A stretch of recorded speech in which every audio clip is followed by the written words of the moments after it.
which is always good in gameplay. This is just madness. Like. What did you say, Lucy? Could you say that again? I didn't quite hear you.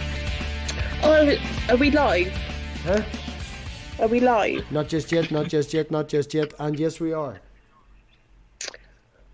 I was just wondering, earlier, MathPig asked you, Richard, like, had you read the script before? Like, were you cheating because you seemed to sort of understand what was going on? I've forgotten my question now. Because you wonder. Is it because you read so much scripture that you understand it, or? Actually, I've only read the Bible through one time, and just the only exception to that is that I went back and line by line went through David and Goliath for that essay paper, which probably is a crappy essay, but anyway. No, it's just that the waking dream that I had in 2012 introduced a context to me that just applies everywhere, and by everywhere, I mean, I've learned that I find the same stories under that context in Native American cultures that I was unintroduced to. I've never even seen a book on Zuni Indian, but it works there. It works in Zoroastrianism. Can you be unintroduced? What's that? Can you be unintroduced? Yes. And it works anyway. Yeah. So that's surprising to me, but I mean, I'm not surprised anymore. At first I was very, very surprised. Yeah, but freak you out. So we use, I recently said that I wouldn't be surprised if the understanding that I have of the Genesis story worked in say Aboriginal Australian. You know, I recently said that. And a friend of mine came back and said, well, you know, I looked into that a little bit, and it looks pretty good, actually. So I'm not surprised by that anymore, because I just keep seeing the same story again and again and again. And that's part of what makes me say that this view that I've adopted is universally true to the text, to the stories. Even only the spoken stories. And everything that I haven't even had time to investigate, I would put forth right now that it would work in, I don't know, Hopi Indian or whatever. I would not be surprised by that at all. Okay. I was doing this painting right here behind me in public. I guess it was about 4 years ago now, maybe a little bit more. And a Native American man walked past me and saw this rendering. And he said to me, Red Star Kachina. And I went, whoa, what's Red Star Kachina mean? He goes, it looks like you're painting the Red Star Kachina. And I said, well, you know, what does that mean? And he says, Zuni Indian, library, bookshelf, blah, blah, blah, this shelf, go look. Because he didn't feel like taking the time to tell me anything more about it. And I went and looked, and for instance, the Red Star Kachina has a leather apron over his shoulders, like a disc with a hole cut out so he can slip it over his head. And on the brown leather apron over his shoulders is painted things like teepee, buffalo, corn, native, people. And he's wearing a hard clay helmet, and it's magenta red, and it is spherical in shape, and it has 4 medium-sized globes on it, having 6 feathers each, and then it has 4 small globes attached to the face with clearance holes that you could see through. But if you wanted to look through all of them, you'd have to have 4 eyes in a diamond pattern, but the holes are still there. Like if you had 4 eyes, you could look through it. And then painted on his chest is a white circle with 24 small circles, 4 larger circles, and 1 big circle in the middle. In other words, chapter 4 of the book of Revelation, the throne room of heaven, the exacting pattern. Now, people killed each other over this stuff. And the Native Americans, when the whites really came to this area, they took their religion underground, but they certainly didn't adopt one of the kachinas that pre-existed Judaism into. They didn't adopt that from chapter 4 of the book of Revelation. They had it way before that. Victor, thank you very much for joining. Victor has been active in the Discords and been very respectful of people from both sides and calling out people from both sides. I've been asking Victor all day, did he want to come onto my channel like 3 or 4 times, because I think he's like Converse contender, and like yourself, Richard, very open to conversation and very respectful of each other, and modest as well, very modest. So that's poisoning the well. What if he wanted to be mean when he got here? Okay, retract all my statements. Victor, we don't know you. What stranger are you? No, I'm fine. I was a little frustrated watching the stream at first because I got the impression that it was being presented as like part of the biblical tradition and everything. But once I realized it was just kind of an open interpretation of the thing, and then I cooled down a little bit. Yes, it's Richard's. Richard has his opinion that came to him in a waking dream and led him down this path. He wants to get the story out because of after 7 years and reading a 59,000 word paper, he has come to believe that this is all true and wants to get the word out. I respect Richard. I think he has a fantastic beard, and that alone should give him respect. But he's worthwhile talking to. He is open to a lot of interpretations, a lot of... Jesus, he moderated Jill. And if you know who Jill is, he moderated. He moderated Jill. We called him the Jill Whisperer. So that alone gives him some respect. So, yeah, it's good to have a conversation with him, and definitely worth. No, I wouldn't dream of being disrespectful at all. No, you've never been. If you want the rest of our opinion, he's completely nuts. He's absolutely lovely. Crazy man, but lovely.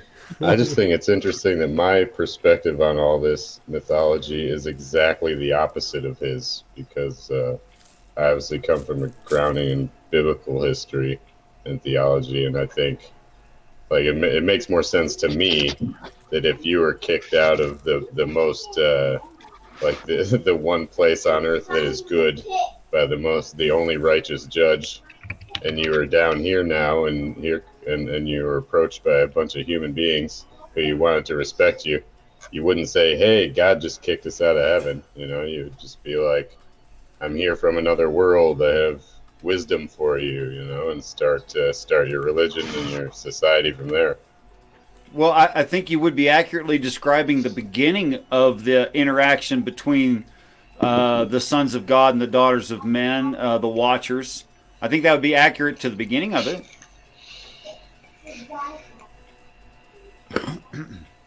Well, I'm not going to hog the mic. That was I just thought you might want to retort back to what he said there, just in there. Well, I mean, there's not much to. He said, well, where would you go from there then? I mean, if that's the beginning, what's the middle? Well, I guess the middle is they taught things they were not supposed to necessarily teach, and advanced us too far in toward war, toward harvesting crops, toward splicing plants, toward the painting of eyes, narcissism, things like that, and eventually, like, I guess, like the bounty when it went to get breadfruit from that island I can't remember the name of, that the men fell in love with the women there, and it caused problems. Yeah, I don't think that really.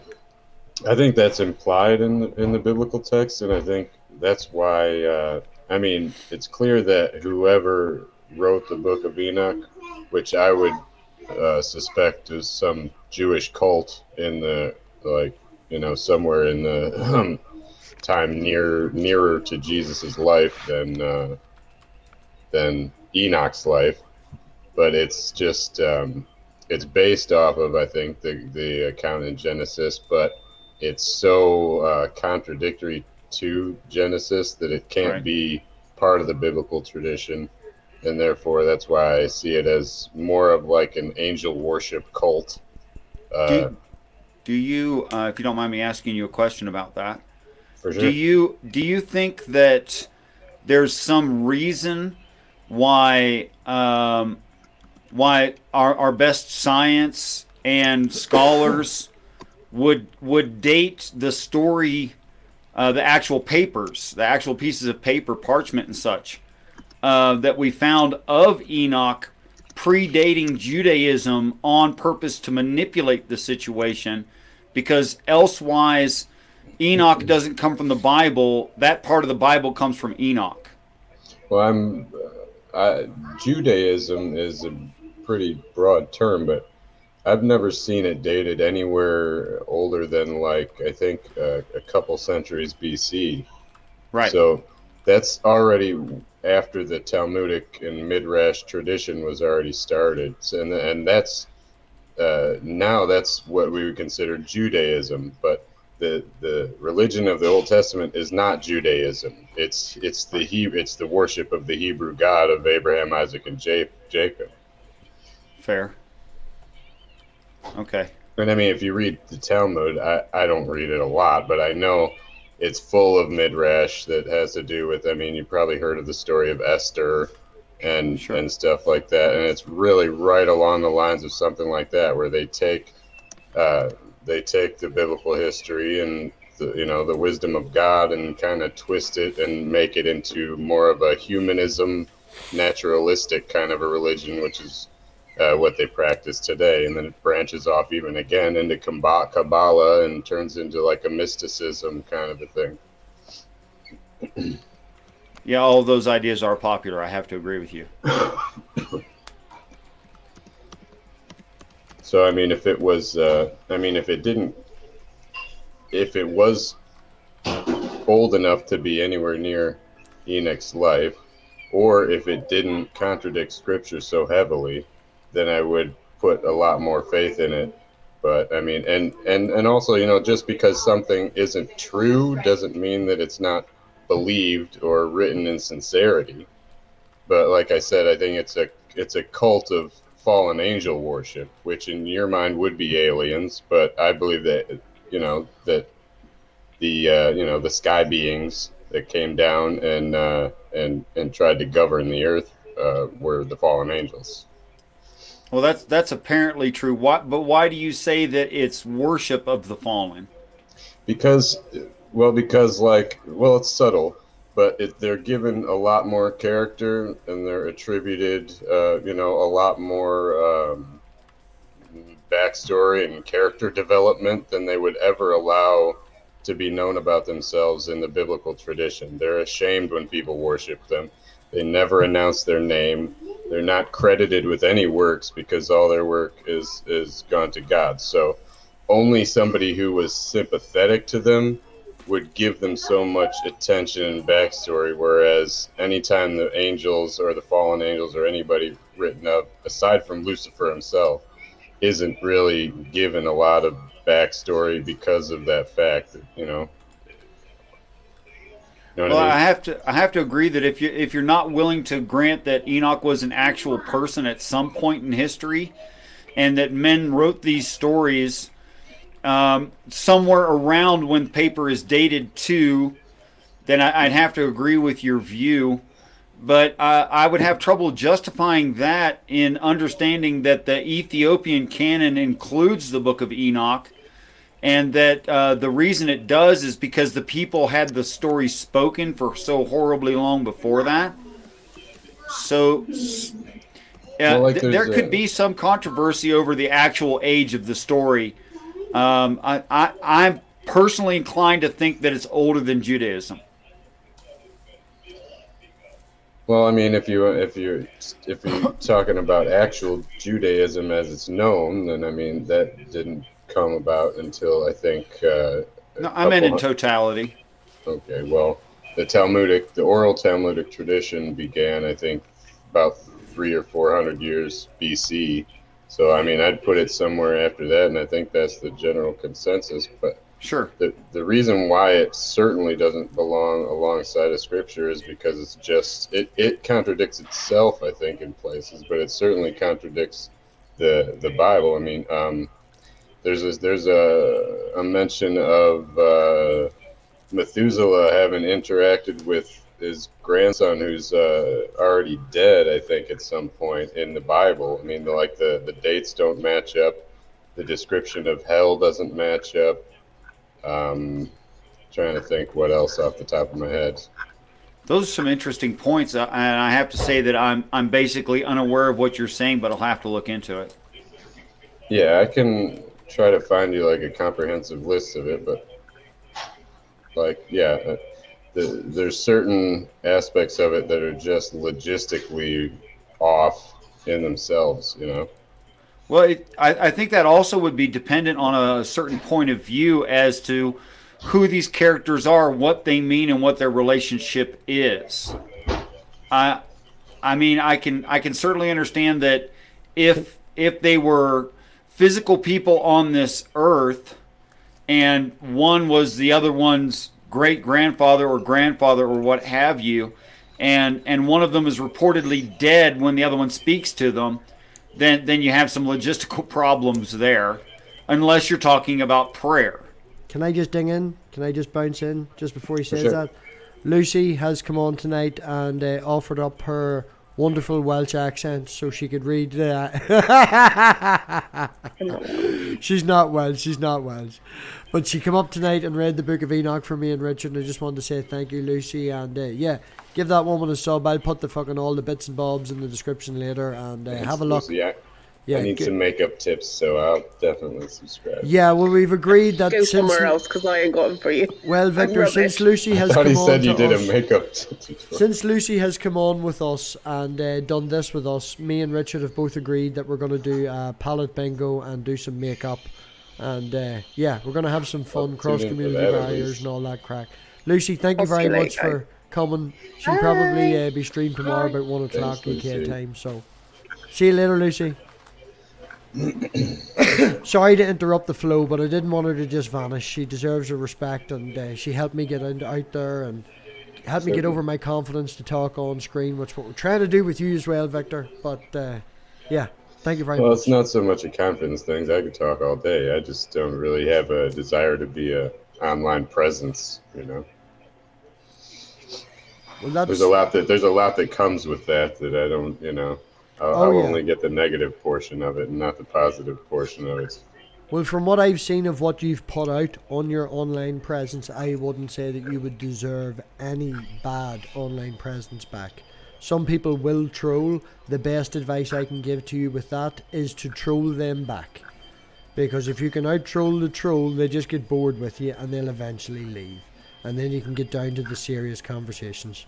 We've give 1 or 2 trolls chances here. Free platforms, stood and waited 20 minutes, you know, in certain circumstances, and they haven't turned up.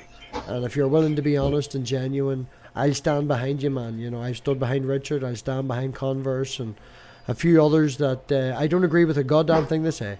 But if you're genuine and honest and open to... Don't you laugh at me. If you're genuine and honest and open to... You put it perfectly earlier in the modern day debate server.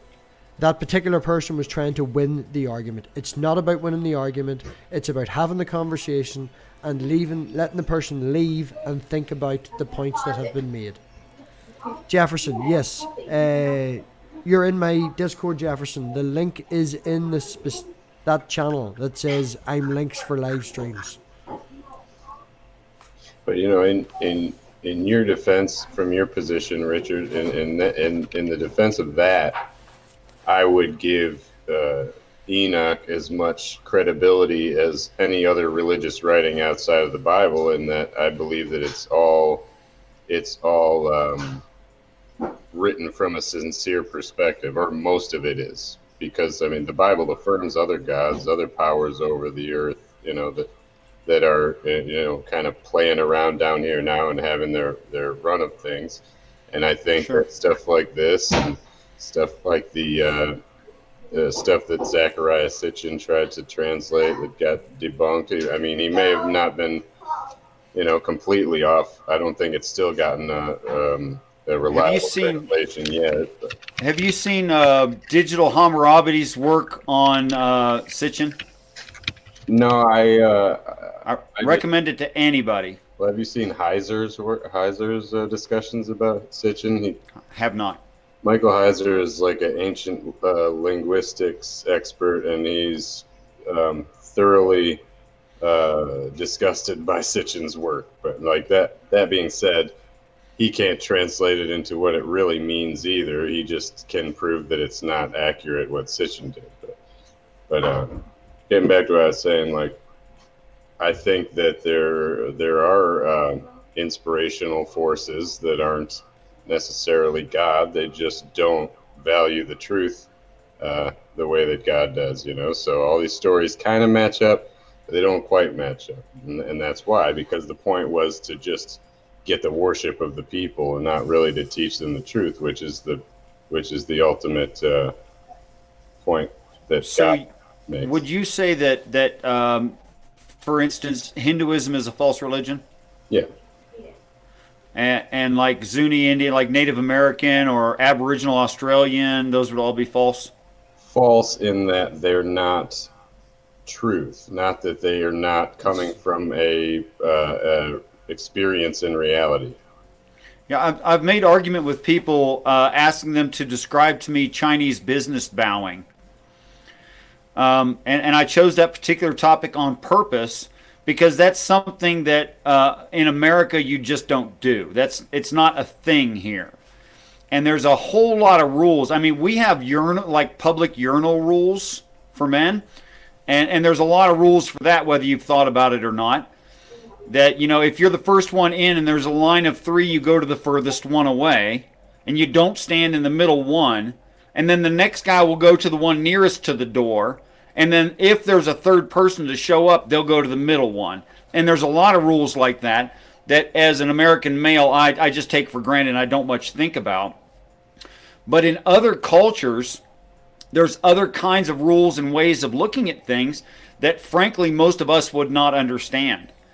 So, like a Hindu man saved by a stampede of cattle, knocked out of the way of oncoming traffic, and it saves his life, might be go into a meditative state and think is probably his grandfather or maybe his aunt for saving his life, because he could perceivably think of the cow as a family member who's deceased.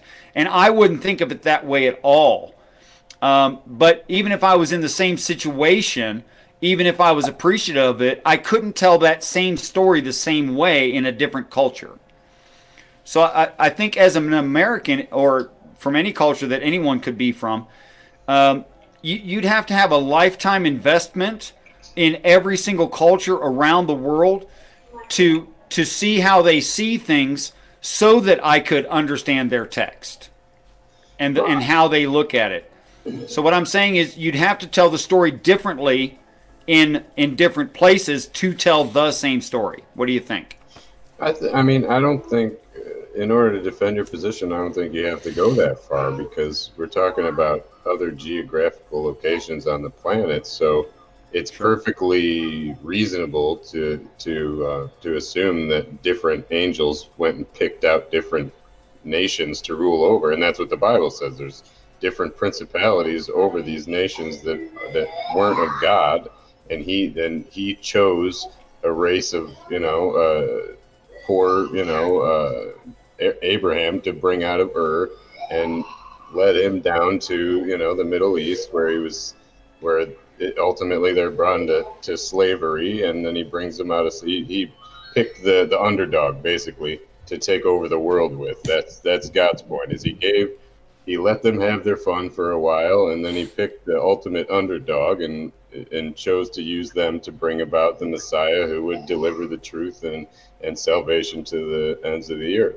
But that's not, those same rules don't apply to your situation. Why?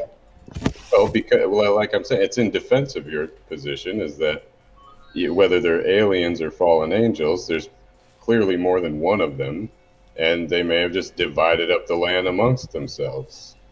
The only thing that I would say about that in any kind of rejection to that idea is that I think if God saved only the Jews and who the Jews saved, and only the Christians on top of that, and only those that the Christians saved, then God's not going to get 50% of us into heaven. That's not the point. Well, why is it not the point? Well, I mean, it's not a numbers game. It never has been a numbers game. Jesus I'm not said saying it's a narrow numbers path. game. I'm not trying to reduce it to that, but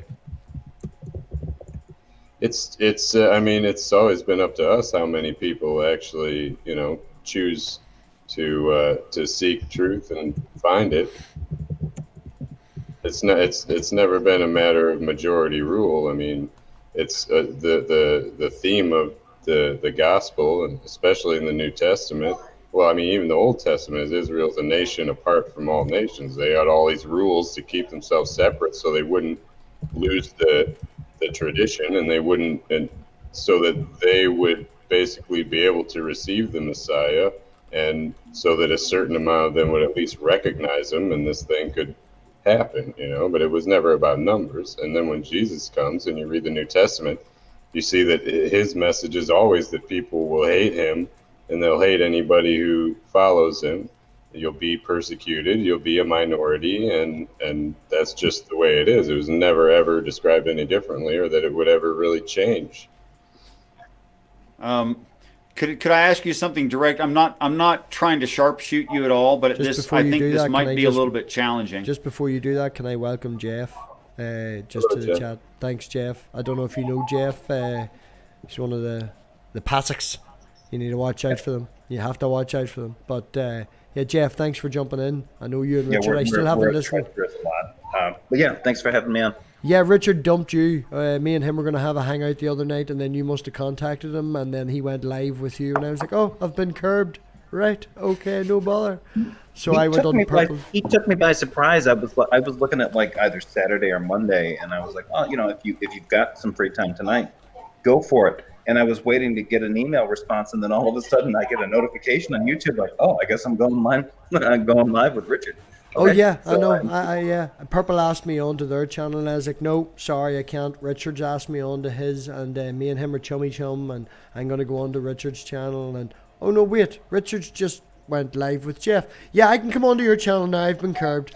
Yeah, it's fine. B sent me a message in Discord going, Richard says he hopes you understand. I'm like, yeah, that's fine. Totally love Richard. It's okay. Yeah, we had a pretty good conversation. I was curious to talk to him about. I wanted to talk to him because he had a conversation. He jumped into a hangout that my brother hosted, and it got it sounded like everybody was getting kind of frustrated.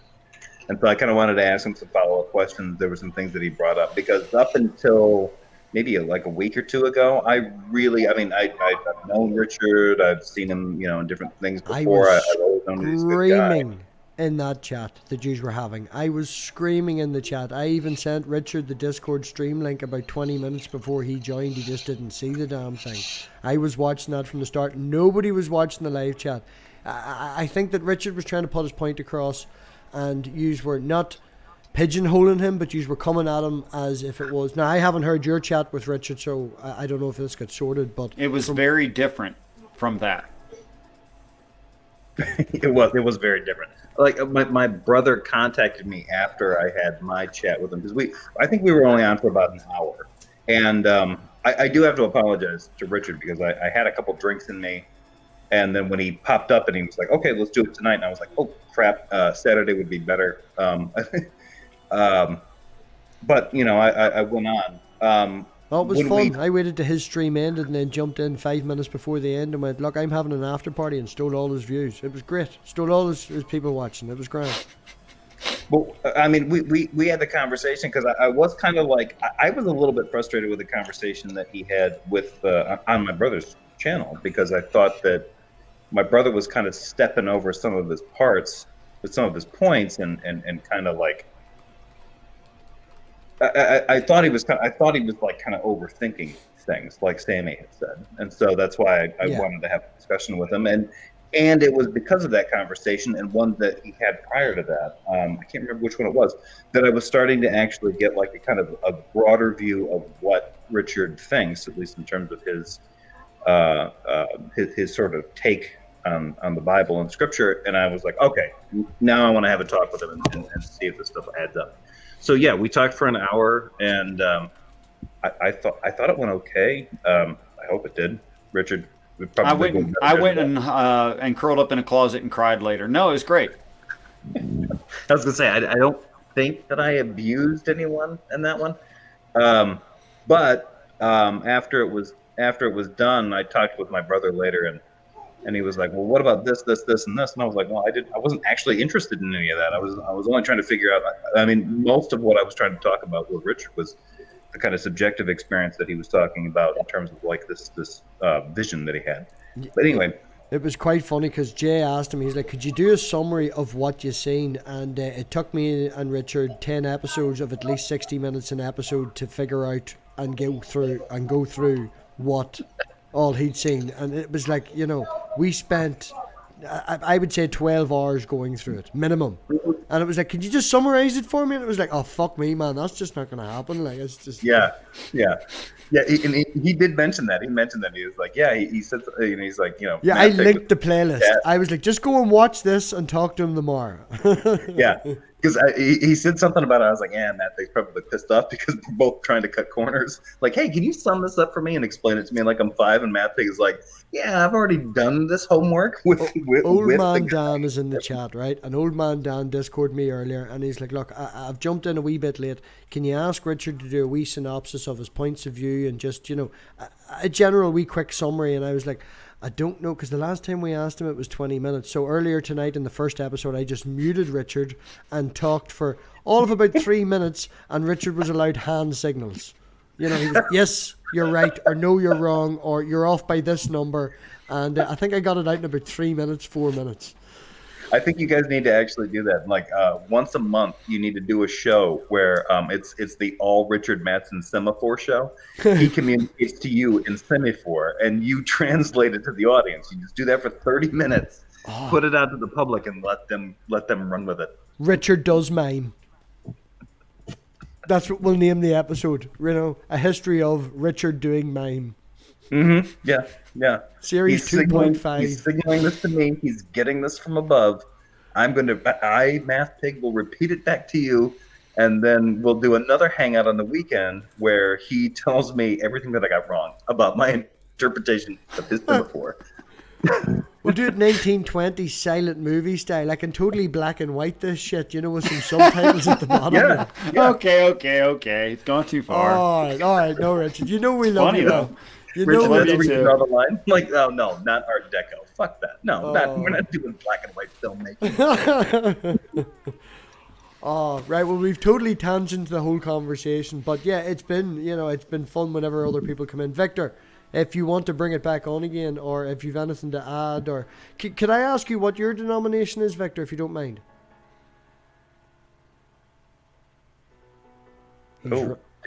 I think he went to refill his coffee. Oh, he did. I'm looking in the private chat. He's away to refill his coffee. Sorry. Okay. So we'll go back to the... I will mute. I do apologize to Victor E. I think he's got some good points, and he should be... Oh, no, he's not here, man. I needed coffee anyway. He gave me an excuse. He's filling his Jeff, coffee. I would like to thank you especially because in conversation with you, I came to the realization that the accusations of pareidolia and confirmation bias are just not the point and don't matter. And I really have to thank you for that and taking me down that path, because I have wasted a lot of time. People have wasted a lot of time saying, how did you get this and why do you think it's true? That really doesn't matter at all. And I'm going to quit arguing with them over those things. I'm just going to say, hey, look, that's a genetic fallacy, and drop it. Well, I mean, there is some relevance to the question that's being asked, but I think in terms of if we're trying to be civilized and we're trying to treat people as equals, especially when it comes to like religious experiences, if I'm talking to a Christian, especially like a relatively newly confirmed Christian, and they are describing a subjective experience about why they converted to the Christian faith. They believe that they felt the presence of God and they had this prayer experience and all this kind of stuff. Based on how they explain that to me, I kind of have to take that at face value, right? Like otherwise I have to accuse this person of being a liar or misrepresenting their own feelings. But, usually when you see that kind of stuff, it's like, okay, well, I think the subjective experience that you had is genuinely real. I don't necessarily have to buy into all of the cargo that they brought into it. Right. But in your particular case, the stuff that you're talking about, or at least the experience that you had, is more of an acute subjective experience than even I think a lot of Christians experience. So I don't think in your case, I think that it's prudent to allow it the same amount of grace that I would allow to anyone else in another religion that was ascribing the same kind of subjective experiences to. That isn't to say that I think that any of the experiences that I think are wrong or misguided or anything like that, but no, not necessarily. If you had those experiences, so you experienced that, and you believe those are real, I'm willing to believe that, okay, you had that experience and this happened and it meant something to you, and you're attempting to work through it and translate it and express it to people in whatever way that you can. I think that's valid. So yeah, I have a problem with somebody saying, like a Jill character kind of coming on and saying, oh, well, he's just a heretic. Well, if you had this experience back in the first century, you might have been another Christ. Would you mind giving me a rundown of your experience, Richard? I don't think I've. Well, MathPig warned you about that, right? It's going to take 30 minutes. Oh, man. No, I'll make it as short as I possibly can. Do you want me to mute him again and he can do hand signals? Yeah. I'm going to run away. Are you awake, yeah. Okay. So the because I'm a flawed person, it is subjective. Okay. And I grant that easily, that I had what I can only describe as a dream while I was awake. And though I had previously exercised lucid dreaming and taking control of my dreams, I was unable in this case. All right? And it transformed the story of David and Goliath to the 5 inner planets and the 4 moons over Jupiter and the sun and the asteroid belts, and showed a chain of reaction in the story between these stellar objects that would result in the signs of end times. Like, it would actually make those things happen. Now, this is a point in my life where I had only ever personally picked up a Bible just that one time. I'd never picked it up before. I'd never read it. I was an anti-theist. So I only accept this because I see plausibility of it in science before the actual stellar objects that are described in the story, if the story means that, were even found by technology, by Galileo. That's it? Yep. That was pretty man. That was good for That's us. pretty good summation. Yep. Can I ask you a question? You said that you had only picked up the Bible that one time, as though it was almost in the midst of this experience that you had picked up the Bible. In the midst of the experience. I mean, were you, in kind of in the middle of, not in the middle literally, but was that like a close within the amount of time where you decided to study the Bible that this happened? No, I walked by a TV that had a show going on it, and they said the word Enoch, and it wouldn't shut up. And it just kept repeating in my head, and it was bugging me. So I looked up what Enoch was, because I didn't know. And then Enoch sounded kind of Bible-y to me. And then there was one point in Enoch I could show factually true in reality, and it outdated the knowledge that the earth had. So I opened up the Bible because it looked Bible, because Enoch sounded Bible-y, and I could only remember one story from my childhood, and it was David and Goliath, so I read that one. And then how long was it after that this experience occurred? The experience maybe was 3.5 minutes total. And it was it was immediate. It started as soon as I finished the last word in the story. Okay. Okay. I don't want to kick out like unprepared feedback on that, but that is interesting. Shoot from the hip, man. We'll deal with it. Yeah, go for it. Well, Man. This you know, is the whole point of what we're here. Be real. Ask questions. Richard well, loves it. I don't like to say things that sound stupid or they're not like fully thought out. But my first inclination is that, you know, a lot of, let me say, demonic attacks and detours happen when people are stumbling upon the truth, you know. So Sure, absolutely. from my perspective, you had heard something that was leading you to read scripture, and you know, some other spirit decided to inspire you with something that confused you, in my opinion. That could certainly be the case, and something that I had to look seriously at right away, because I had that same thought you just had.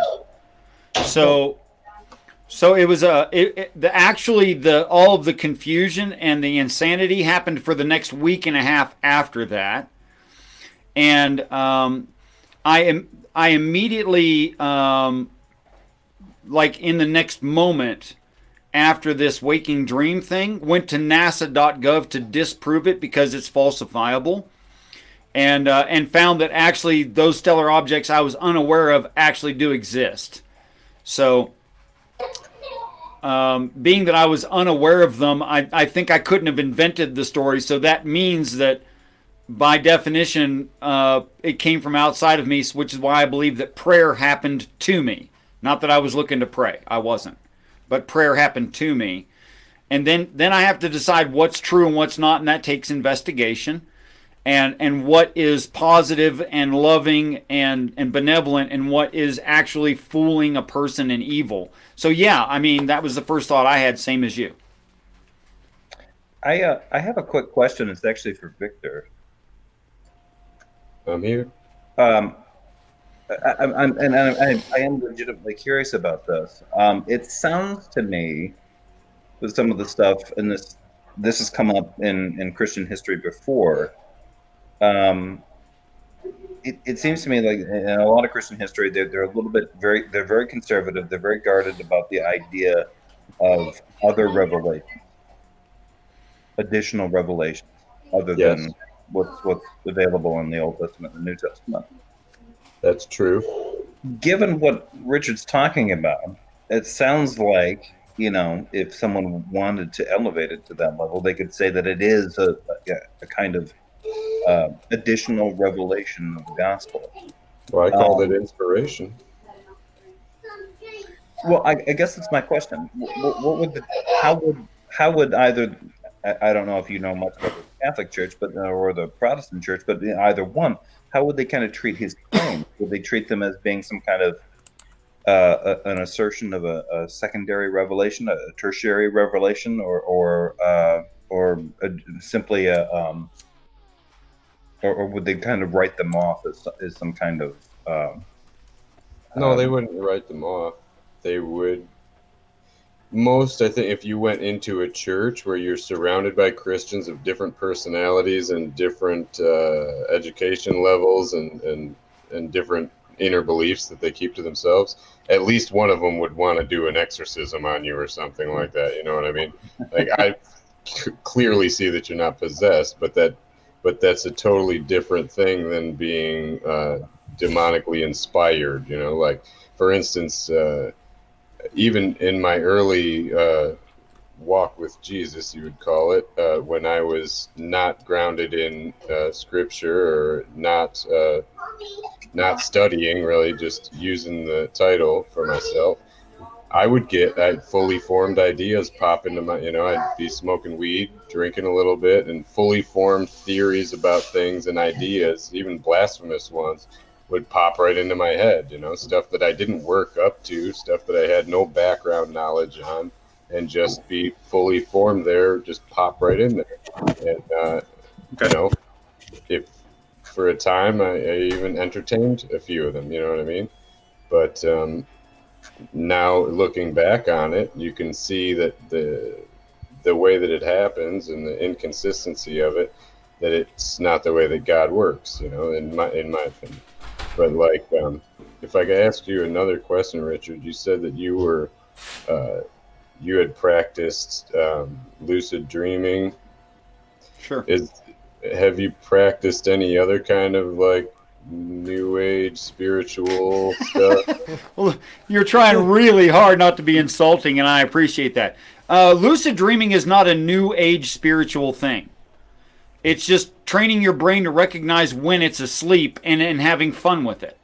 Okay, well, I mean, okay, I didn't mean, I probably shouldn't have used that term, but I mean, have you tried like, what do you call it, transcendental meditation or... That wouldn't be in keeping with anti-theism. Okay, I'm just checking, because some people do try it just for, you know, the wellness feeling and all that stuff, and they don't attach spiritualism to it, I think. Well, I think eating right, sleeping right, getting exercise, and taking time out to shut up and chill out for a while is good for people, sure. Is it spiritual? Probably not.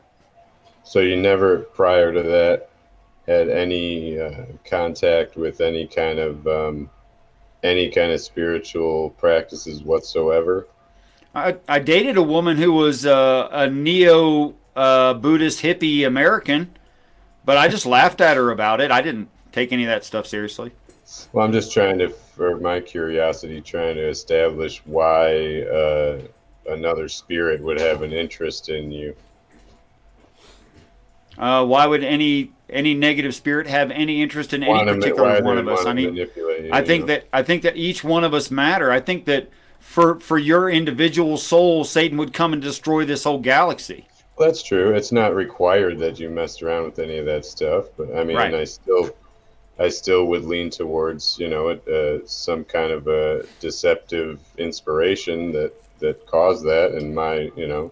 Well, I'll tell you some of the stuff it does that makes me not think that makes me eliminate that. There are things that have dawned on me that are obviously true about the text that completely defeat a lot of Christian doctrinal views, and I would give you an example. Do you believe in federal headship? If you don't have to answer. Do you believe in federal headship? If so, was that the introduction of sin and evil into this world? And if so, then wasn't it true before that the serpent was evil when it tempted Eve, in which case evil existed on this earth before Eve ate of the tree? It's true that the serpent was already evil and deceptive, but the thing that I think you're disconnecting is that man had dominion over the earth and God had dominion over man. So when man took that authority away from God and placed it on himself, that's when the earth broke down and sin entered into it. I understand the view, but that's not what I said. What I said was man bringing sin into the earth, evil into the earth, doesn't work. According to the text, that's what I said. Well, if man had dominion over the earth, then it was through man that sin came in. Satan didn't have dominion over the earth. That's fair. But if God allowed the serpent, if it was desired that happened, is that what you're saying? That it was part well, of it was a necessity that it happened. The text doesn't say that, you know, and all of a sudden evil was created when that happened. It said right, that it doesn't say man, because of his dominion over the earth, allowed sin through him to enter the earth. So Adam and Eve gave permission to the serpent. No, they took permission for themselves and they started sinning. So their sin spread through their dominion of the earth into the earth. I get that. How'd the serpent get there? Well, it was not actually, I don't think, a serpent. It was some kind of a serpent-like. If you, Michael Heiser again does like a linguistic study on it, where it's some kind of a shiny, beautiful serpent-like angelic creature, I think. But he got there because he was kicked out of heaven. But his dominion over the earth wasn't. He didn't have dominion over the earth to spread his evil into everything around. He was just there. The reason why sin came into the world is because God gave the world to men, and God was still over men. And when they broke that chain of command by taking authority away from God, putting it on themselves, and beginning to sin, then it bleeds into their dominion, which is the earth. I get the idea. So who allowed the serpent to be there? If God had dominion over man, man had dominion over the earth. How did evil sneak in? It didn't sneak in. It was where they were cast down to. That's where they saw men and they went down to cohabitate with them. It's a lot like the problem of evil with what there's God a big time. There's allow. a big time difference right there. But aside from that, okay, so God, from your belief system, I'm not picking on you individually. I'm talking about the belief system. Okay, I want you to know that. In your belief system, God cast an angel who became evil out of heaven into the earth to tempt man.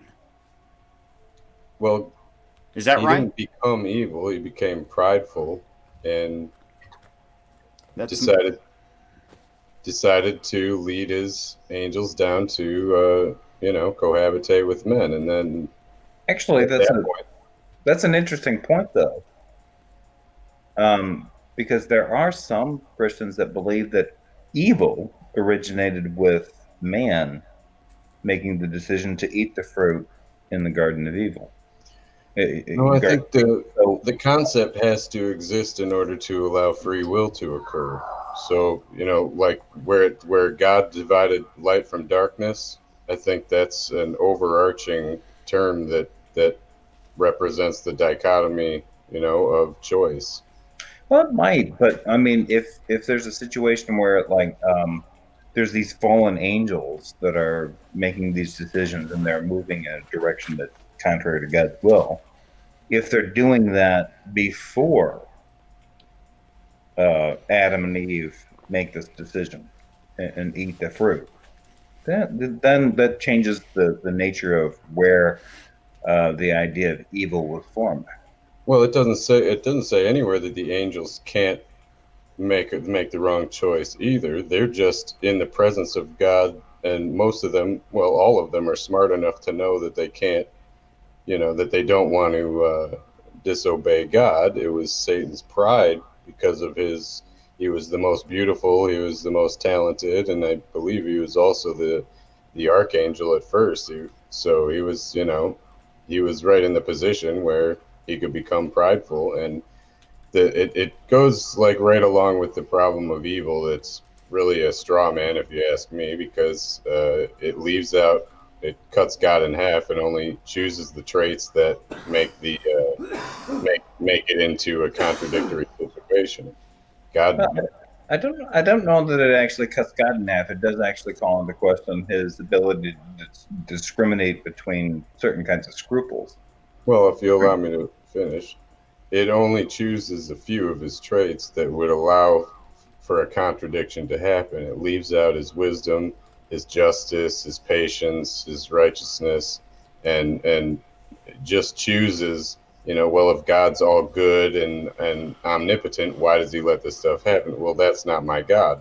That's some other God. My God is also just, also righteous, also patient and wise. So he knows everything that's going to happen, but he also knows that his solution can happen without placing his hands on it and breaking something in half or putting it back together like we have to do, because we proceed through time in this physical space, and that's the only way we can solve a problem. So when we try to transpose our mind onto God, then it creates a lot of problems that really aren't problems for God. Well, in that case, let's stay to what you understand the text to be actually saying, and not hypothesize about things you might think. Would you agree with the statement that God would have known that if he put the tree of knowledge of good and evil in the Garden of Eden, that the serpent would tempt Adam and Eve and that they would eat of it? Yes, but known in the sense that we know it is a little bit different than the way that God knows everything from all directions. And it's not, it's ability and his amount of information isn't limited, you know.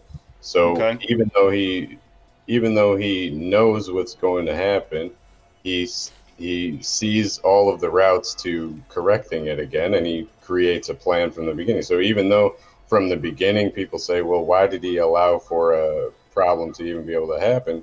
Well, if you read that right after that, he already prophesies about how he's going to fix it. Yeah. Okay. So he messed up, but he can fix it. He didn't mess up. We messed up.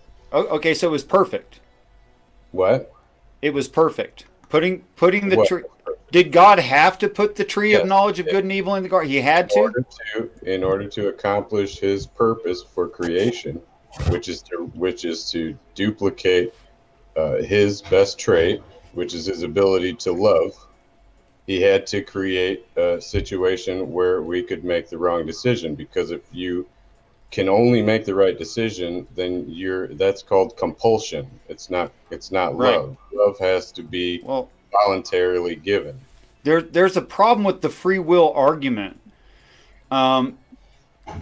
Yes, free will is great to have if you're well informed, and if you're adult enough to handle the free will. That's why we don't let children drive cars and vote.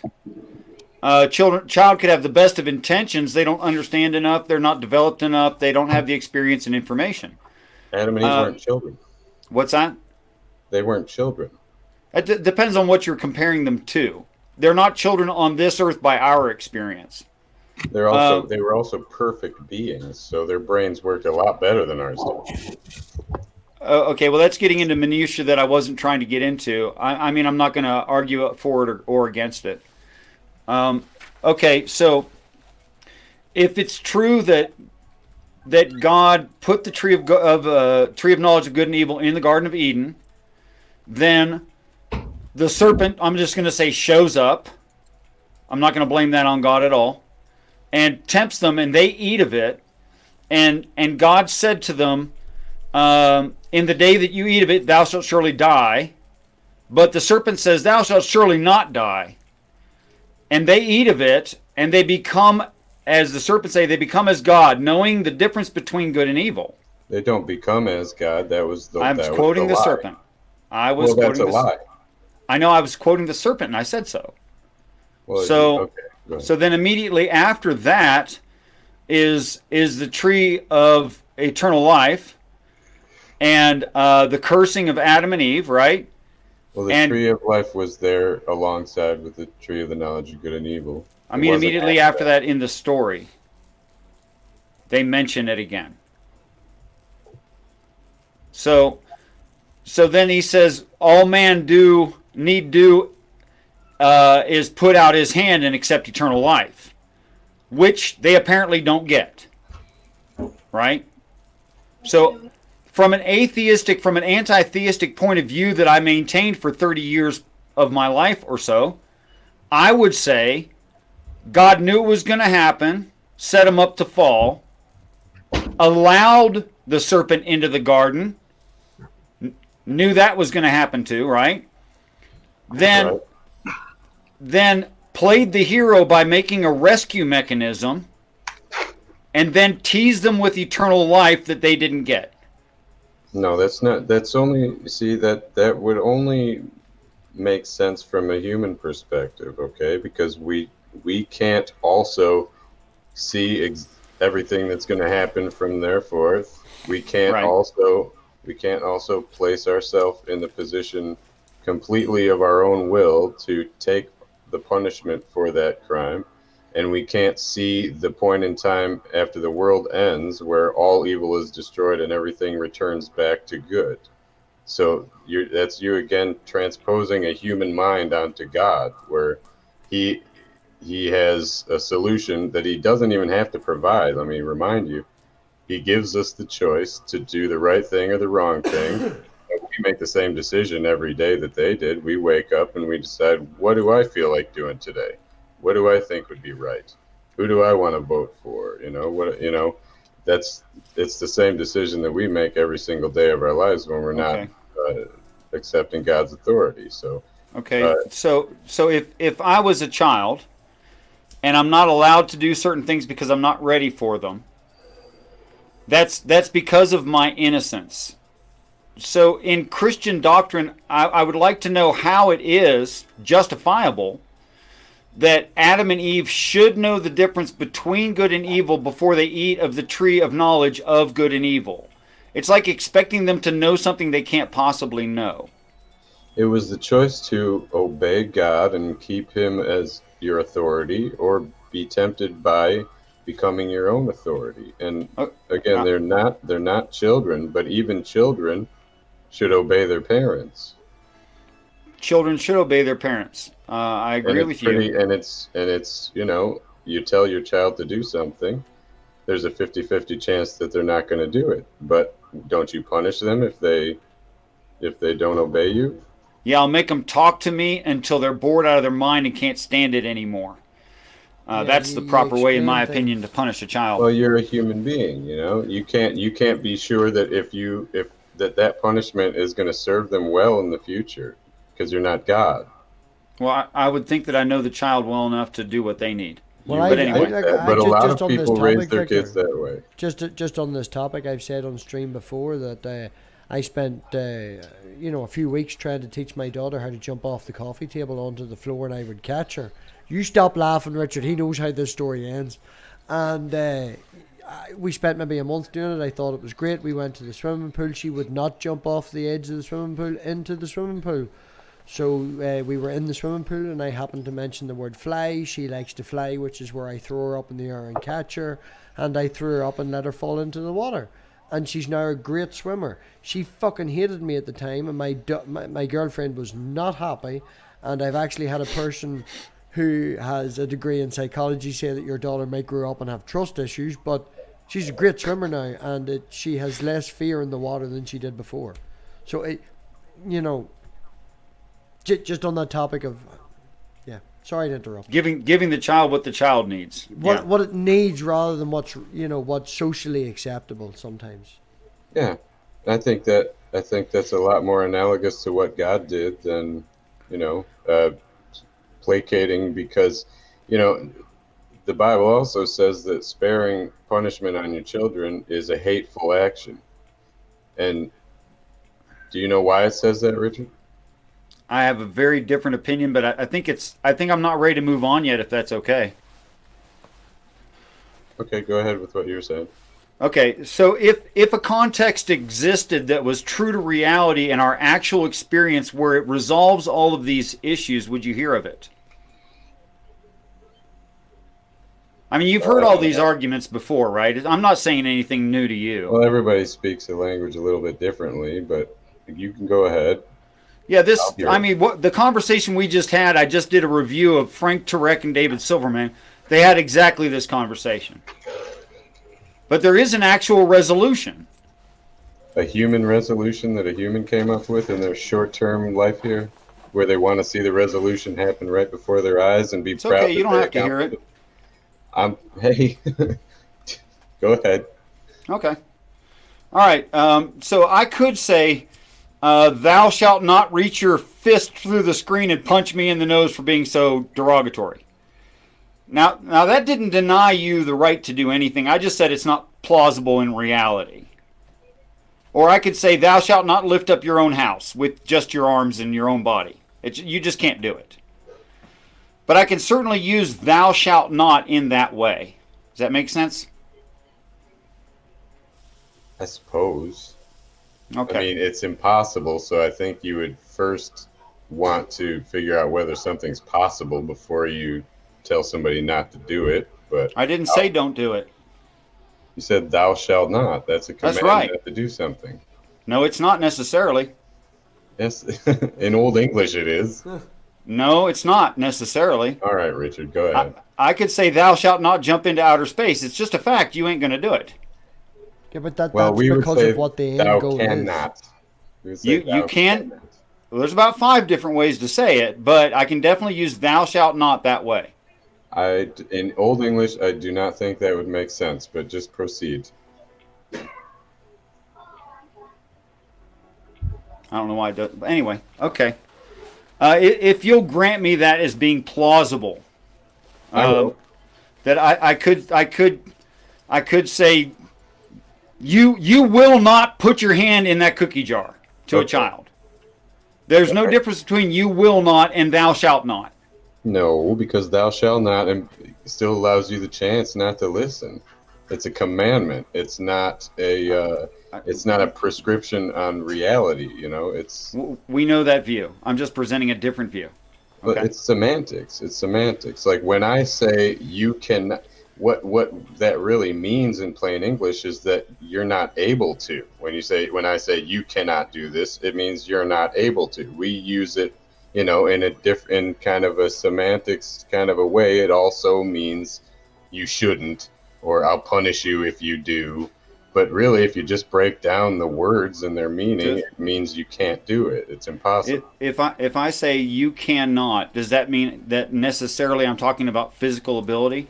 Because I could say I cannot cheat on my wife. If you were speaking literally, then it would have to mean you're not able to. But we understand it to mean that I won't allow it, or that there will be consequences. Okay, if I cannot cheat on my wife, I could mean that I'm so emotionally attached I can't make myself do it. Right? Yeah, but that would also mean it's nuanced. It's going to be nuanced no matter what words you used. Context has everything to do with it. When God says something, he's direct and he means what he means. We're humans again. It's really hard to take a human mind and then say God would do things exactly like we would, because Fair he enough. doesn't have our mind. But go ahead. Okay, so you've granted me plausibility of the idea that you could use thou shalt not to make a declaration of inability instead of a denial of right. Okay, so I'm just going to go with that for now. Go ahead. Okay.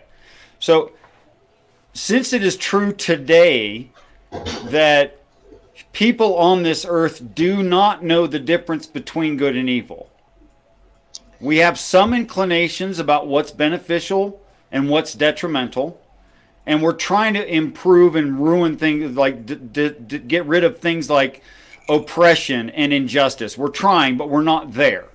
I wouldn't necessarily agree with that. I would say that we allow just like Adam and Eve did, we allow our hearts to overrule our desires, to overrule what we know to be true. That doesn't argue with what I'm saying. What I'm saying is we do not perfectly know. I'm saying we do perfectly know, but our emotions overrule what we know. You think we perfectly know good and evil? I think that instinctively we know good and evil. Well, I'm not arguing with his law being written on our hearts. I'm not saying that. I think we have some basic idea. Okay, but then our desires, our selfishness, our pride, our weakness that we don't want to upset people, or, also our short-term lifespan where we can't always see a long-term solution and we want to see things wrapped up in front of us while we're here, Those things all limit our ability to actually do God's will and do what's actually right. Instead, we want to do the things that make us happy or make the people around us happy. But those are all consequences of our sinfulness, really, is because... That's fair enough. Let me just cut to the chase, because I don't want to bore you or frustrate you. It's not boring or frustrating. Good. Well, I want it to not become that. I've always found Victor to be very accommodating for the people he's talking to if they're genuine. That's why I've nagged him till to come on. Well, there's other people I'm trying to be considerate of it as well. If it is true that we are perfected in heaven, and if it is true that we would know the full difference between good and evil in heaven, and if it is true that we receive eternal life in heaven, this looks like the wrap-up to the Genesis story of Adam and Eve in the Garden of Eden. So what I'm suggesting is God is talking about in Adam and Eve in that story, he's talking about all of our existence on the planet, total time. That's what I'm suggesting. That we right now don't know the difference between good and evil, though we have some inclination. But we don't know the full truth of it. And that We have not died in a spiritual sense. We haven't lost our materialism yet. And we can't until God shows up in the garden in the cool of the day. That he's the one that provides those things. Now, what that means in real terms to me in the story is there's no trickery going on.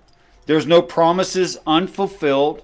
There's no thing that Adam and Eve could or could not have done to avoid the natural progression of these things. That God is not setting them up for a fall. He is just telling us how things are.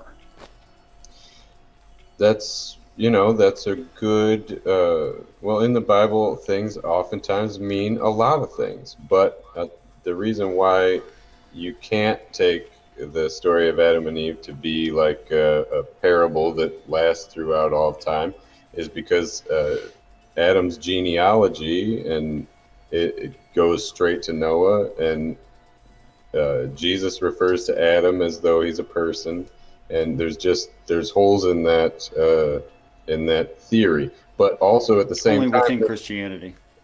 At the same time, well, if you're going to use the Christian book, why not just throw the whole book out and just make something up then? No, I think it's absolutely factual, and I think it's absolutely perfect. It just can't fit in Christian doctrine. Well, what is your opinion of why did Jesus come then and claim to be sacrificing himself for our sins? Well, I'm not going to address that you just said that past tense, but just answer your question more directly. The occurrence of Jesus is to save the sick who need a physician. He's to help the atheist, mostly. He does help some religious folks too along the way, but mostly for the atheists. Just can I say that Sammy's dying to ask a question here. Sammy, do you want to ask a question there? Yeah. Can you hear me? Yes, we can hear you. You're coming in well. For your connection, you're coming in really well. And thank Sagan. So my question, sorry to take the conversation back a bit, but I just wanted to make sure I understood your answer, Victor. So in regards to the knowledge of good and bad, Adam and Eve, as far as they were aware, eating that fruit was as equally the right thing to do as the wrong thing to do, as there was no right or wrong thing to do, other than perhaps if God told them it was wrong. He did tell them. In which case, then they didn't understand whether it was right or wrong to obey him. No, I see. And I just wanted to clarify. Sorry, I just wanted to clarify that your answer essentially was, it's just our feeble human understanding. I don't think we just don't understand. I don't think I said God. anything like that. No, I said. Okay, I said we can't take our understanding and then transpose it onto God as though he uses his mind the same way that we do. We live in a physical dimension where we're limited in the time that we spend here. We're limited in our methods of dealing with things, and we're limited in our intellect, our knowledge, and our peace of mind because of our bodies, which have a lot of desires and draw us towards the wrong things. But going back to the actual question, they were warned not to do it. They were told by their father, who created them, who was in their presence, who taught them everything that they knew. They were told not to do it, and the tree was called the knowledge of good and evil. But what it did, and what Satan actually told them, was a lie. They wouldn't be like God. They would take the authority away from God and be judging good and evil for themselves. So in other words, you decide what's right and wrong, and not God. Not that you would, not that. And that they had full comprehension of what Not that it would. So you're saying they had full comprehension that what they were doing was wrong? Yes, because they were told not to do it. So you're mistaking the term knowledge of good and evil for deciding good and evil.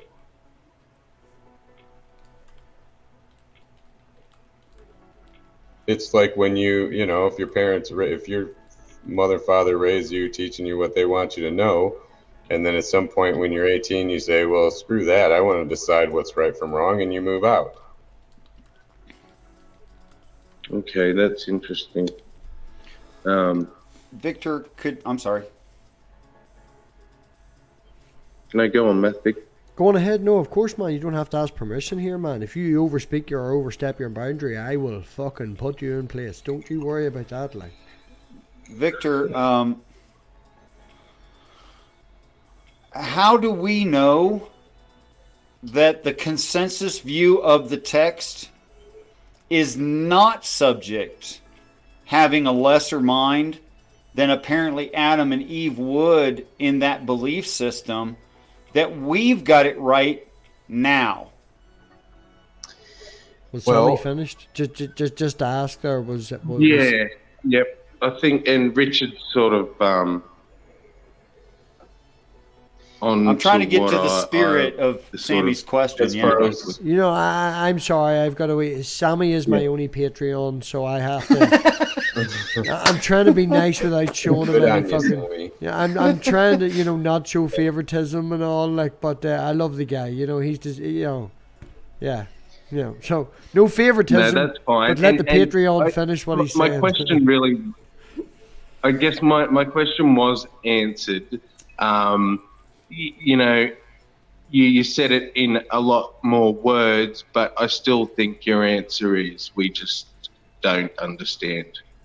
Where would you get that from? Well, what you said.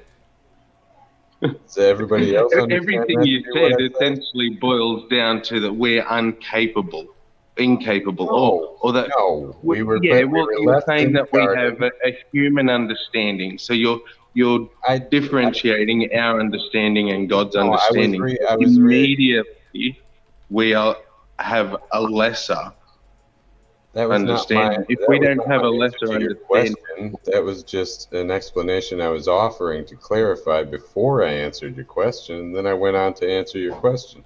We were placed in the garden. We could stay with the tree of life, or we could choose to eat from the tree of the knowledge of good and evil. God said, don't eat from that tree. A very simple command that's not hard to understand. And we said, no, we want to disobey God. And from then on, we'll go on and decide what's right and wrong for ourselves, because we don't want to have to obey God. And he gave us our wish. And now, now we're liable for all the sins that we commit, to be judged by a righteous judge who is also so good that he didn't have to do it, but he decided, I'm going to make this better anyway, myself, apart from the fact that you guys are screw-ups and you'll never be able to really figure out good from evil. I'm going to come down there and I'm going to take the punishment for you.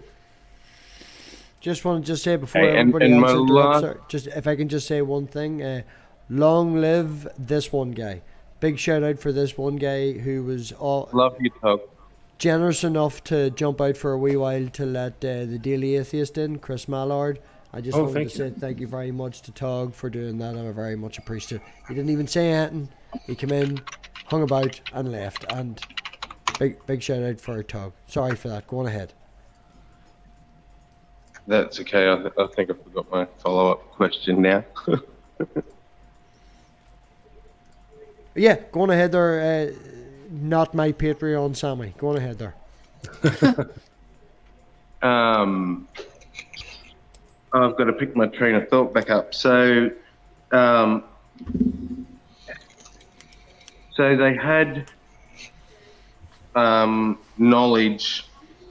So my last question is, what is your scriptural basis for your understanding that the tree of knowledge of good and bad is as you interpret it and not as, say, I have suggested it. And I believe the majority of Christians sort of. Well, because it's the entire situation lays it out for you. Satan comes to them and tempts thing, not a. Satan comes. You don't have an actual scriptural basis for it. It's the very words of Satan. It's the situation that he puts them in. So if Satan put them in, and finish? I'm sorry, pardon me. Yeah, he tells them that they will be like God and they will know what's good and evil, and it's a lie. It's a temptation, and what it does is removes God's protection from them, and they go on making decisions for themselves. He gives them their wish and sends them on their way. But they don't get to be like God. They just have to bear all the responsibility for deciding for themselves. Give Chris a wee answer, or give Chris a chance because he's just jumped in. So certainly. Well, you know, if this is all Satan's doing, and Satan tricked them, blah blah blah, or he fooled them, or any of that stuff, and doesn't that take the responsibility off of them? No, because they were given they already knew that if they did this, that there was going to have repercussions. They disobeyed their father, who was. And you said Satan said that they would, that he lied to them, but he didn't, did he? Yeah, they did. They did get the knowledge of good and evil, didn't they? Didn't they? And that's exactly what they were. No, they didn't. He told them they would be like God, knowing good from evil. They didn't know it. They just have to try to figure it out. It was a lie. So it was a lie, but the whole deal about eating from the tree of knowledge of what? The tree of knowledge, good and evil, yeah. And after they ate from it, they got what? The knowledge of what? Good and evil. They got the ability to choose for themselves. That's what it's referred to in the scripture, because that is the situation that it put them in. See, but you're exactly what you're saying is exactly wrong. You say Satan lied to them because he said they would be like God and know good from evil, and that's exactly what happened. Well, not that they're like God, define God. That's not what happened. They didn't get knowledge of good and evil.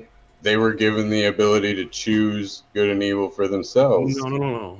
He said if they eat from the tree of knowledge of good and evil, they will get that skill, and that's exactly what happened. Where's the lie? They didn't get the skill. They already obviously were able to disobey God if they wanted to. Right. And they did when they ate, right? They didn't eat the apple yet. They disobeyed God. Then they ate the fruit, right? But it wasn't a lie. See, you're missing the point. You're actually changing away from the point. The point is that you said Satan was lying and that they would not get the knowledge. Lying. And then, okay, all right. What was the lie? Because what they did. Let him clarify. What was the lie part? What they did wasn't gain the ability to do wrong. What they did was take away God's authority from them and place it on themselves. It does not say that anywhere in there. That's not what it says. You're making that up on your own stuff. That's just made up stuff. No, it's not made up. Yeah, bring me some scripture that says that. Less aggressive. I apologize. See, actually, I was going to do this. Yeah. No. I appreciate the point you're trying to make, Daly, and just less aggressive, because we're Switzerland here with the UN, Mr. Mallet, I would love to answer to all your questions as well.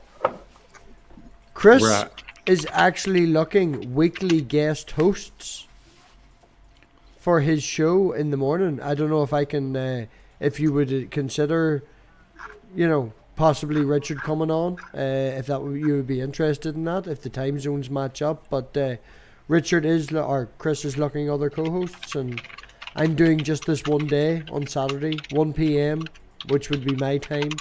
I don't know what that is in America time, but yeah. If you check actually the description on the advice of Daily Atheist on Chris Mallard's, I've upped my description game. The link to the actual chat is in the description. It is. Check the description, set the reminder and all that. Thank you. Okay. All right. Well, real quick, I don't know who Richard is, and I'm sorry, Victor. I don't mean to be a jerk. I get passionate. I'm just trying to keep it safe and calm and nice. I know. You hear somebody giving coherent answers about the Bible, and you get threatened. And I would disagree with that. I would disagree with that. And we can be calm about it. Wrong. What? I said Victor, that was wrong, bro. That was not very. Oh no, like no. It's okay because like Victor got, Richard got, or Daly got a few in, so it's okay to get Richard to get one in. We'll call tit for tat, and we'll call it even. Richard is Victor. No, Pardon me. No, I'm Victor. Victor is Victor. Richard is Victor is demolished Victor. doctrine. I made the mistake because Richard jumped in and went whoa when I said his name. I apologize. I'm so new. I don't know who anybody is. That's fine, man. That's fine. I felt that Chris came across a wee bit aggressive, which is why I called him out. And it's only fair if somebody feels like they've got stung for them to sting back. So Victor got one in. It wasn't even. I didn't even get a good one. Oh no, that's it, gone, man. You get one. You get I just one. made an observation about the situation. Anyways, Genesis 2:17. It wasn't bad. Genesis 2:17. God says that the penalty for basically disobeying Him will be that they will have to leave the garden and that they'll die. I mean, it doesn't say that there, but that's what happens to them afterwards. He says, "If you eat from the tree thereof, you shall surely die."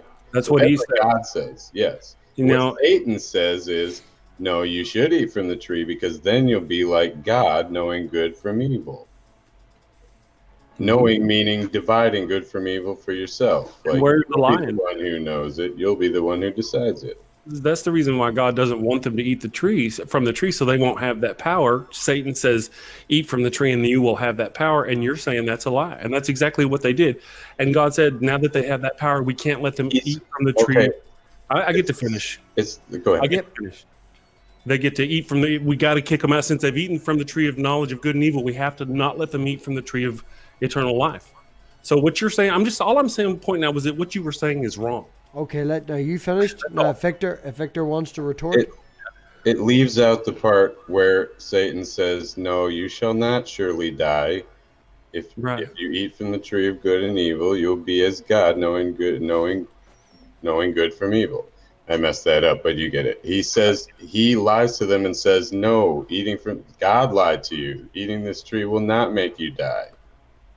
Did they die? They were sent out of the garden, and they began to die at that point. Their bodies began to degenerate and die. Okay, right. Someone's got their hand up, which is really dead. Oh, man, it's not primary school. I'm just trying to moderate. I'm in practice because, yes, if anyone, more shilling. I'm so busy this month. We've got a debate on Saturday, so I'm trying to practice my moderating. Richard, have your question. The normal Christian view of the text makes God either alter how long a day is or Eve a liar when she quotes God. I don't know which one, whatever Christians want to assign value to, but it's got to be one of those because she says, God has told us we will not eat of it, nay, even touch it, lest that day we die. That's right. Okay, so it doesn't work to say, well, they started dying. Right, and then died. Unless you're a day-age theorist, then it could work. For one thing, it does work, but also it does say in the scripture that for God, a day is like 100 years.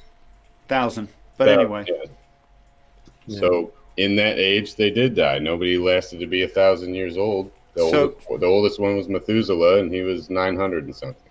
So you're a day-age theorist. If you're talking about prophecy and God prophesying about what's going to happen, obviously they didn't drop dead, so obviously God meant something else. You're consistent. With your inconsistency. That's all right. That's too passive aggressive. That's passive aggressive. I know. He's that's passive aggressive. No, I'm going to call it out. I'm going to call everybody out. I call every cunt out. Sorry. We were laughing. I don't see how that's inconsistent. Now, either he's talking about that the entropy will enter the world along with sin, and they'll begin to die. I really appreciate Victor being here tonight. I've got to the point where I'm friends with Chris, and Chris spends at least 30% of his streams making fun of me. So I will actually say, Chris, shush. One second. I mean, I have a lot of respect Mr. for what Mallard. I've seen with Victor and his debating skills or back and forth, and he's very objective whenever we're in Discord and he's texting, and I can understand with VC sometimes people get emotional and stuff like that. So I don't want Victor to feel like he's been picked on here and then leaves and never comes back, because Of course. you know, I generally want the man to come back. I appreciate what he. Don't you laugh he's at me, tougher Richard. than that. Hold on, Never no, do one wee I'm a second. glutton Hold for on, punishments, if hold nothing on. else. There we go. Yeah, no, I really appreciate Love Victor you. being here, and I want to hear you. I want to come back. I want you to come back, and I want you to feel that you're comfortable here and you can say your point, Victor. I'm Well, it's hoping to try. important to. Yeah, let's all be fair up the middle. No passive aggressive. If we're going to be passive aggressive, be honest about it, and let's not do that. Well, it's important to note that I haven't got the whole Bible memorized, but when I submit myself to it and answer difficult questions, I may have to go back and search for it, but it's still not wrong. Like either entropy enters the world and that's what he means, or in the day that they eat the fruit, which with God is 1,000 years, they'll surely die. And the oldest person who's ever lived was 900 something years old. So it's not the wrong answer. It was just I fumbled over it for a minute. I'm kind of curious. It was 900 years. Somewhere in there for Adam was 900 years old, wasn't it? 908 something. 30. So I remember Adam, but I know Methuselah was the oldest, and he was nice. yeah. So. Yeah, I thought So it was how quite long- funny. So I thought it was how- quite funny that there was a star recently in this last year named Methuselah, and then they found one older than it, and they were like, "Oh shit!" Oh man, We thought that was going to be the oldest Not one that a could star. ever That be. is a, It's like 6 or 7 times older than anything they'd found before, and they were like, "Oh, this must be it." And then, oh shit! just call that Methuselah's pappy. Oh. Sorry, I do interrupt, but I just want to keep it fair. I want everybody to feel like they're welcome here. I don't want anyone to feel overtalked. And if at any point you do feel overtalked, just text Richard. You want to post his phone number? I don't own a phone actually, but you're welcome to my email. I know if he had a phone, do you not think I'd have phoned him earlier when we were 40 minutes late because he forgot that we were changing times tonight? True story. Could I answer to the same challenge by Mr. Mallard? Go on ahead. I don't know where you came into the conversation, what you heard before you were on air. not much. I popped in and I heard him. I was really getting all my rows in a duck and getting everything turned on. And I popped in. I happened to him say what I thought was a contradiction. And then we went into it. So that's part of it. I have no idea who anybody is, what's going on. I don't know what the rules are. Normally in my streams, we're all kind of on this. My deal is I preach to the choir, and we're all on the same page here. Right. Apparently not. So I'm sorry, Victor. I didn't. No, we have a myriad of. Jefferson Spatchcock is at least agnostic. Okay. You haven't identified your position, but I would take it as agnostic or more aggressive than that. Me? Yeah.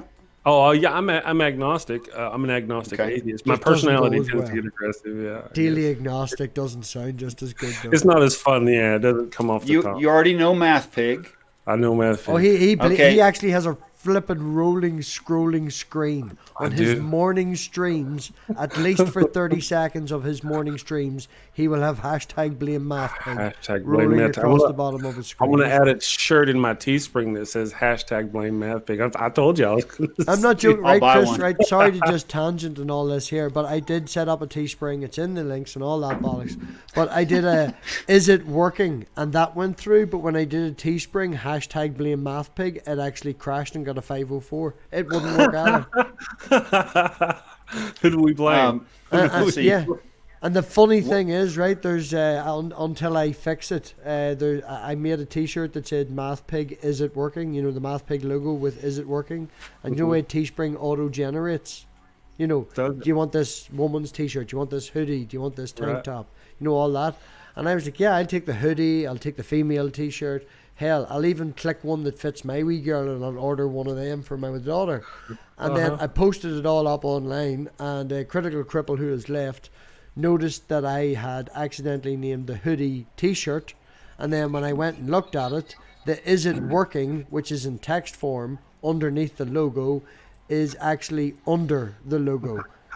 So clearly it's not working. MathPig isn't working. It's clearly not working. Okay, there's the thing about the Teespring that Well, here, no. I'm just going to say, no. We're going to go off tangent. We'll not do that. I'm sorry. We're going to round up now in about 10, 15 minutes anyway. I say we're going to go about an hour and 45 minutes. So if Victor, we'll work around the crowd. If Victor has anything he wants to say, and then we'll work round in a clockwise direction with Jefferson. Wait. Next, Wait, I had a thing.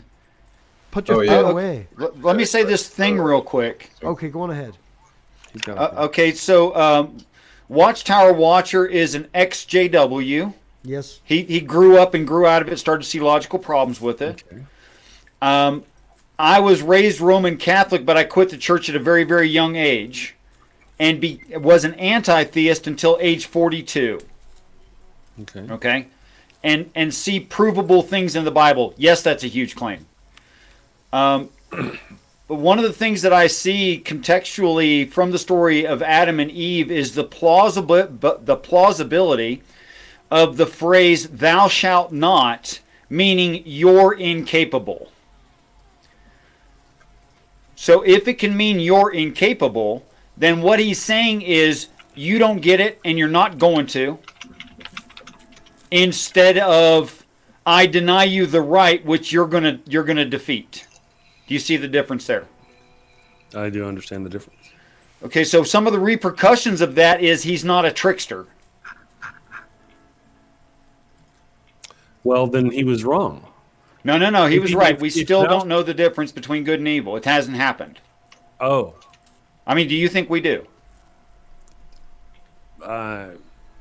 I thought we did up until a few moments ago. If Aren't the we- conversation it's all wants to subjective. continue, we could Shows also how wrong go you to- can be. We could all go to Richard's channel and continue the conversation. So we we are don't know present- good from evil now, Richard? Is that, We are presently improving in secular law, are we not? I'm sorry? Are we presently improving in morality in people who are trying to? That's subjective. Okay. I could say, yeah, this person is, but that's my opinion that person My is. opinion that we're degrading and degenerating in secular and law. So. Well, I know. I mean, figure that a lot of Christians more would disagree. widespread. Victor has voiced up, and I said that I would give him, and we'd work our way around. So, Victor, if you want to say your wee bit, and if it wants to continue, and Richard, we'll talk off stream. And if nobody's sub to Richard or sub to the Daily Atheist or any of these panelists, sub to them, because one of us will probably end up going live. Sounds like the conversation's going to continue.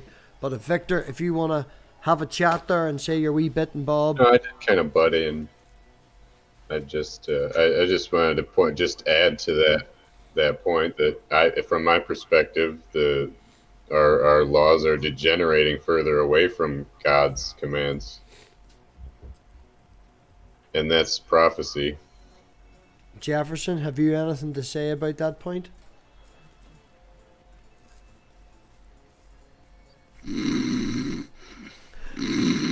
Sammy, have you anything to say about that point? Nah. Chris, what do you think about that? You know, again, it's subjective. He's got his opinion, just like Richard's got his opinion. You know, to say that we're harsher now or we're moving away from God, you know, that's God's laws. That's very possible because God commanded the stoning of children. We don't do that, so it's possible we are actually moving away from the evil God monsters. All right. See, that was aggressive.